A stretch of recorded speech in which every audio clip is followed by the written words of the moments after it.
থেকে আম চুরি করে খাইছে। তখন সেই ছেলেকে এলাকার লোকজনেরা হুজুরের কাছে ধরে নিয়ে এসে বলছে, হুজুর এই আম চোরের বিচার করে দেন। হুজুর তার কিতাব বের করে সমস্ত লোকের সামনে কিতাব খুলে পড়তে আরম্ভ করলো। যে চুরি করে খাইছে আম তাকে দিতে হবে তার দাম, দাম না দিলে তার পিঠের উপরে কিল পড়বে ধাম ধাম। হুজুরের কিতাব শুনে এলাকার লোকজন সেই ছেলেটিকে কয়েকটা চর থাপ্পড় মেরে বিদায় করে দিল। আল্লাহর কি কুদরত!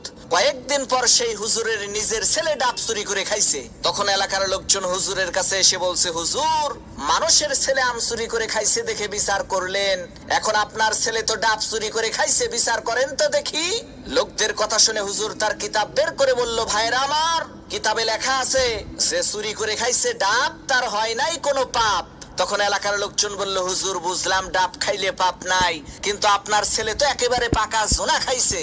হুজুর তখন কিতাব থেকে পড়লো, যে খাইলো জোনা তার নাই কোনো গুনাহ। এলাকার লোকজন বলল, হুজুর ডাব খাইলে পাপ নাই, জোনা খাইলে গুনাহ নাই মানলাম, কিন্তু আপনার ছেলে তো নারিকেল খাইছে। তখন হুজুর তার কিতাব থেকে পড়লো, যে নারিকেল খাইছে চুরি কইরা, তোমরা সবাই মুড়ি দাও তার হাত ধইরা, কারণ সে চুরি করে খাইছে নারিকেল, এর মানে একেবারে পরিষ্কার তার দেল। তখন এলাকার লোকজন বলল, সর্বনাশ, হুজুর আপনার ছেলের বিচার করার কোনো দরকার নাই, আপনি আমাদের ছেলেরই বিচার কইরেন তাই হবে।